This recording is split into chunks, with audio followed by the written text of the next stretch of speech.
Hi friends, welcome to competitive cracker. എൻ്റെ പേര് Vandana.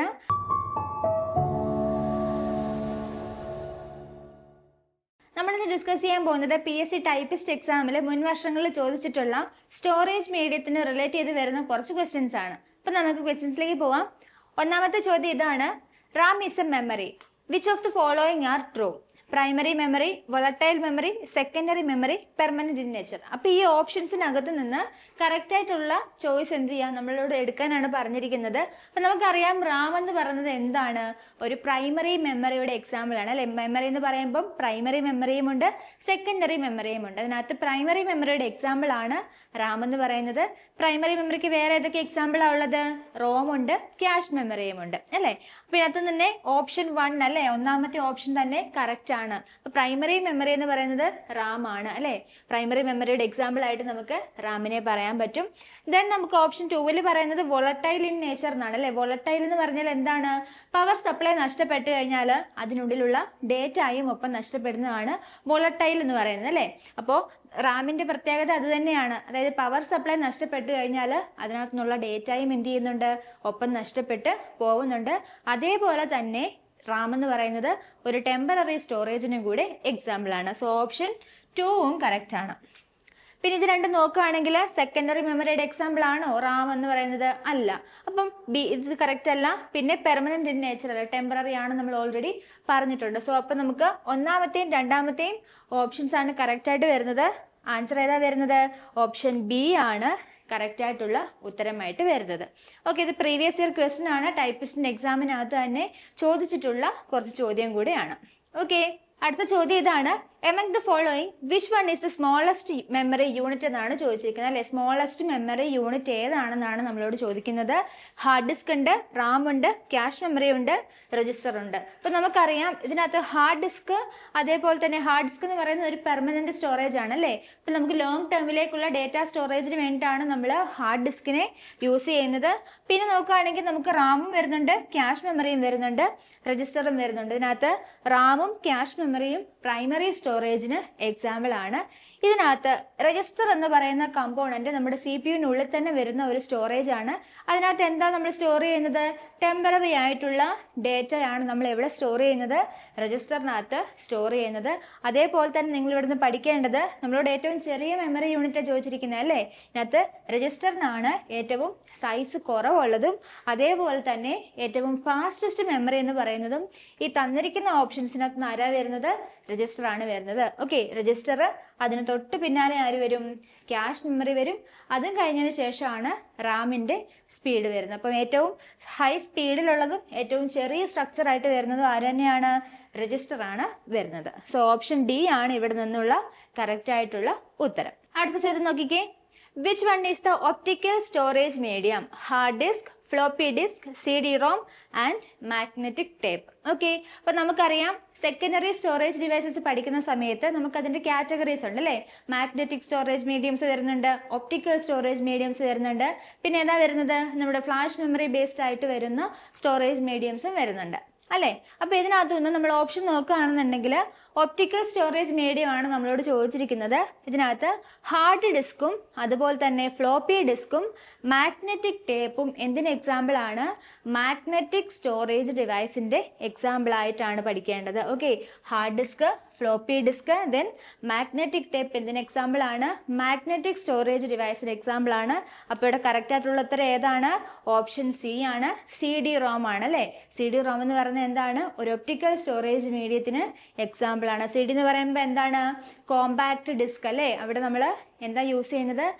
Laser light ആണ് നമ്മൾ ഇവിടെ സ്റ്റോറേജിന് വേണ്ടിയിട്ട് നമ്മൾ യൂസ് ചെയ്യുന്ന ടെക്നിക്ക് എന്ന് പറയുന്നത്. സോ ഓപ്ഷൻ സി ആണ് കറക്റ്റ് ആയിട്ടുള്ള ഉത്തരം. അടുത്ത ക്വസ്റ്റ്യൻ നോക്കിക്കേ: which one is the primary memory device? എന്താണ് പ്രൈമറി മെമ്മറി ഡിവൈസ് ഏതാണെന്നാണ് ചോദിക്കുന്നത്. ROM, floppy disk, DVD-ROM, hard disk, HDD ആണ് വരുന്നത്. നമുക്ക് ഓപ്ഷൻ നോക്കുമ്പോൾ തന്നെ നമ്മൾ ഓൾറെഡി എന്തൊക്കെയാണ് പ്രൈമറി മെമ്മറി എന്നും പറഞ്ഞിട്ടുണ്ടായിരുന്നു. സെക്കൻഡറി മെമ്മറീസ് ഏതൊക്കെയാണെന്നുള്ളത് നമ്മൾ ഡിസ്കസ് ചെയ്തിട്ടുണ്ടായിരുന്നു. സോ അപ്പോൾ ഇവിടെ നമുക്ക് റോം എന്ന് പറയുന്നത് എന്താണ്?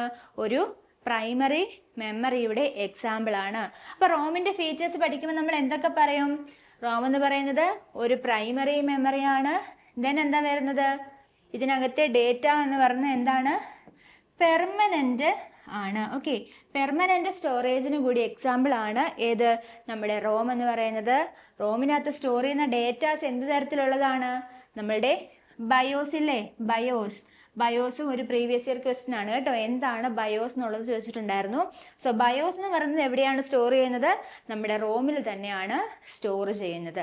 ഓക്കെ, അപ്പോൾ ഇവിടെ നോക്കുകയാണെങ്കിൽ നമ്മളോട് പ്രൈമറി മെമ്മറി ഡിവൈസിനെ കുറിച്ച് ചോദിച്ചപ്പോൾ ഇവിടെ ആൻസർ ഏതാണ്, ഓപ്ഷൻ എ ആണ്, റോം ആണ് കറക്റ്റ് ആയിട്ടുള്ള ഉത്തരം. ഇതിനകത്ത് ഫ്ലോപ്പി ഡിസ്കും DVD റോമും HDDയും എന്താണ്, നമുക്ക് സെക്കൻഡറിക്ക് എക്സാമ്പിൾ അല്ലെങ്കിൽ സെക്കൻഡറി സ്റ്റോറേജ് ഡിവൈസസിന് എക്സാമ്പിൾ ആയിട്ടാണ് വരുന്നത്. അപ്പം നിങ്ങൾക്ക് ഈ ഒരു പാറ്റേൺ കാണുമ്പോൾ തന്നെ മനസ്സിലായല്ലോ.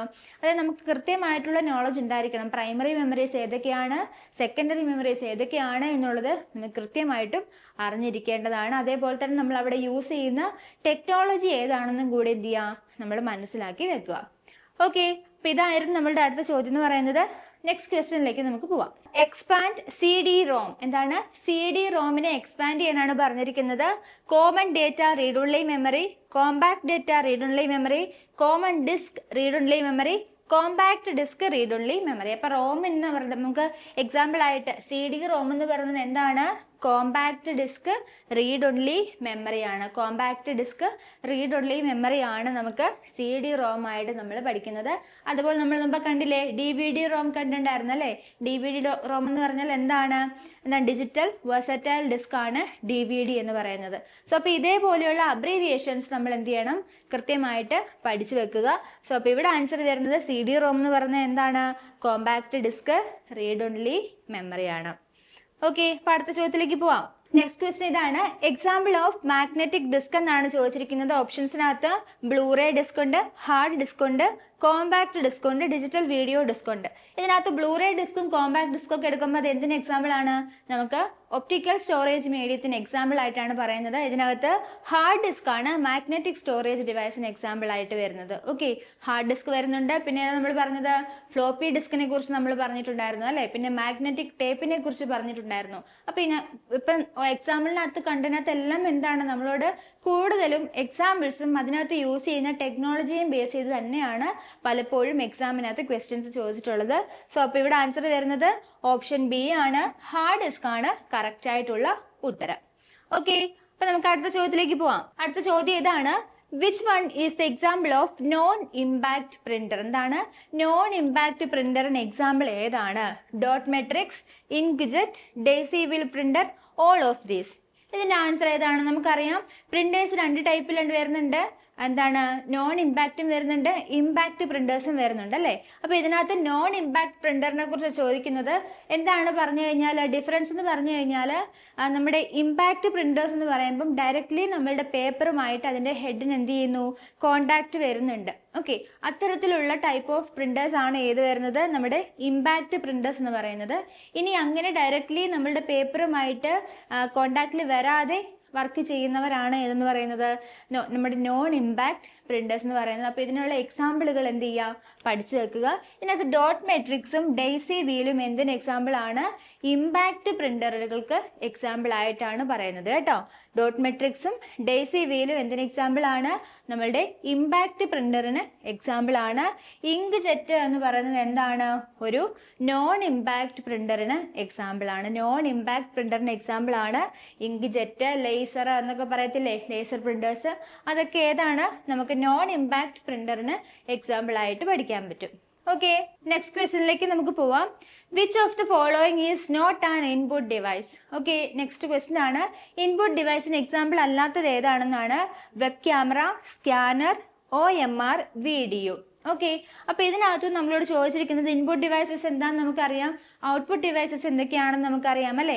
ഡേറ്റ കളക്ട് ചെയ്ത് സിസ്റ്റത്തിലേക്ക് കൊടുക്കുന്നവരാണ് നമ്മളുടെ ഇൻപുട്ട് ഡിവൈസസ് എന്ന് പറയുന്നത്. ഔട്ട്പുട്ട് ഡിവൈസ് എന്ന് പറഞ്ഞാൽ എന്താണ്, പ്രോസസ്സ് ചെയ്തിട്ടുള്ള ആ ഒരു ഡേറ്റ എന്ത് ചെയ്യുന്നു, നമ്മൾക്ക് തിരിച്ചു തരുന്നവരാണ് നമുക്ക് ഔട്ട്പുട്ട് ഡിവൈസസ് എന്ന് പറയുന്നത്. ഓക്കെ, അപ്പൊ ഇതിനകത്ത് നമുക്ക് നോക്കുകയാണെങ്കിൽ വെബ് ക്യാമറയുണ്ട്, സ്കാനർ ഉണ്ട്, OMR ഉണ്ട്, വീഡിയോ ഉണ്ട്. ഇതിനകത്ത് ഇവർ മൂന്ന് പേരും എന്താണ്, ഇൻപുട്ട് ഡിവൈസസിന് എക്സാമ്പിൾ ആണ്. ഇതിനകത്ത് ഇൻപുട്ട് ഡിവൈസിന് എക്സാമ്പിൾ അല്ലാത്തത് ആരാണ്, വീഡിയോ ആണ്. വീഡിയോ എന്ന് പറഞ്ഞാൽ എന്താണ്, വിഷ്വൽ ഡിസ്പ്ലേ യൂണിറ്റ് ആണ്. വിഷ്വൽ ഡിസ്പ്ലേ യൂണിറ്റ് ആണ് വീഡിയോ എന്ന് പറഞ്ഞാൽ. അത് മോണിറ്ററിന്റെ മറ്റൊരു പേരാണ് വീഡിയോ എന്ന് പറയുന്നത്. സോ അപ്പം ഇതാണ് നമുക്ക് ആൻസർ ആയിട്ട് വരുന്നത്. ഓപ്ഷൻ ഡി ആണ്, VDU ആണ് ഇൻപുട്ട് ഡിവൈസിന് എക്സാമ്പിൾ അല്ലാതെ വരുന്നത്. ഓക്കെ, നെക്സ്റ്റ് ക്വസ്റ്റ്യനിലേക്ക് പോവാണ്. വളരെ ഇമ്പോർട്ടൻ്റ് ആണ് ഈ ഒരു ഏരിയ എന്ന് പറയുന്നത്. 1 TB is equal to 1024 MB, 1024 KB, 1024 byte and 1024 GB. ഓക്കെ, 1 TB എന്ന് പറഞ്ഞാൽ 1 ടെറാബൈറ്റ് ആണ് ഉദ്ദേശിക്കുന്നത്. വളരെ ഇമ്പോർട്ടൻ്റ് ആണ് ഈ ഒരു ഏരിയ എന്ന് പറയുന്നത്. നമുക്കതിൻ്റെ ഓർഡർ ആദ്യം ഒന്ന് പഠിച്ചു വെക്കണം. ഏറ്റവും ചെറിയ യൂണിറ്റ് എന്ന് പറയുന്നത് നമ്മൾ ഏതാണ്?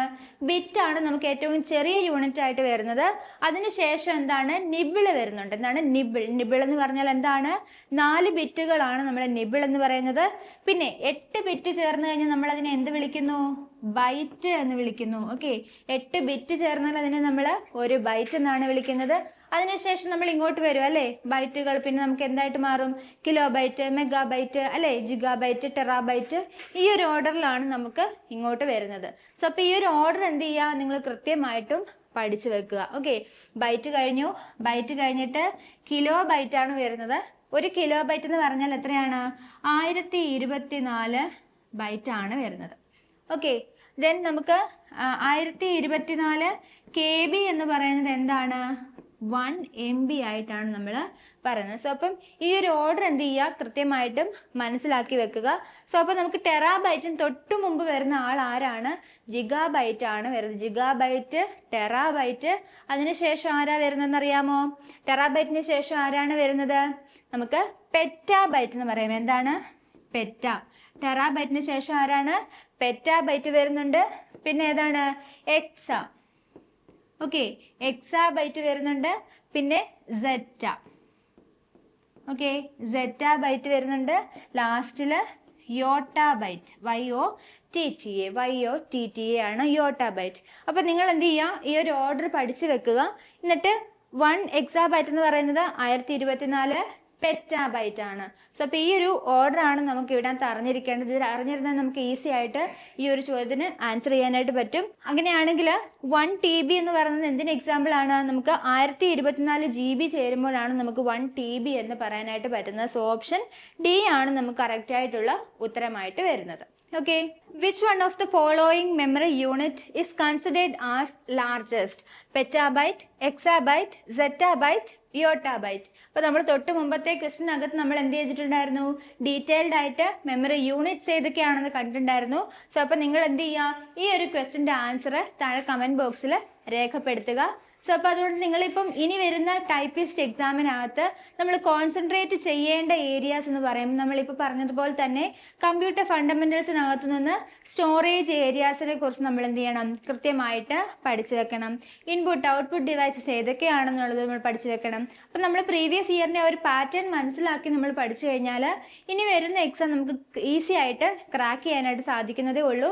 സോ അപ്പോൾ അതുകൊണ്ട് നെക്സ്റ്റ് എക്സാമിന് വേണ്ടിയിട്ട് ഇപ്പോഴേ തന്നെ നമ്മൾ എന്ത് ചെയ്യുക? അതിന് പ്രിപ്പറേഷൻ സ്റ്റാർട്ട് ചെയ്യുക.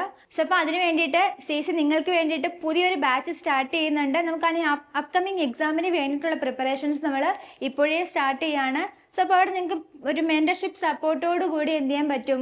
അടുത്ത എക്സാമിനുള്ള പ്രിപ്പറേഷൻസ് സ്റ്റാർട്ട് ചെയ്യാം, എക്സാമുകൾ എഴുതാം, ഡെയിലി വർക്കൗട്ടുകൾ ചെയ്ത് നോക്കാം. ഈ കാര്യങ്ങളൊക്കെ കൃത്യമായി ഫോളോ അപ്പ് ചെയ്ത് പോയി കഴിഞ്ഞാൽ ഇനി വരുന്ന എക്സാം നിങ്ങൾക്ക് ഈസി ആയിട്ട് ക്രാക്ക് ചെയ്യാനായിട്ട് സാധിക്കുന്നതേ ഉള്ളൂ. സോ അപ്പോൾ അതുകൊണ്ട് നിങ്ങൾക്ക് നെക്സ്റ്റ് എക്സാം ക്രാക്ക് ചെയ്യാനായിട്ട് CC നിങ്ങളോടൊപ്പം ഉണ്ടാവും. അപ്പോൾ ജോയിൻ ചെയ്യാൻ ആഗ്രഹിക്കുന്നവർ എത്രയും വേഗം ഈ ബോർഡ് നമ്പറിൽ എന്ത് ചെയ്യുക? കോൺടാക്ട് ചെയ്യുക. സോ അപ്പോൾ ഇതുപോലുള്ള ഇൻഫോർമേറ്റീവ് വീഡിയോസിനായിട്ട് ഞങ്ങളുടെ ചാനൽ സബ്സ്ക്രൈബ് ചെയ്യുക. താങ്ക്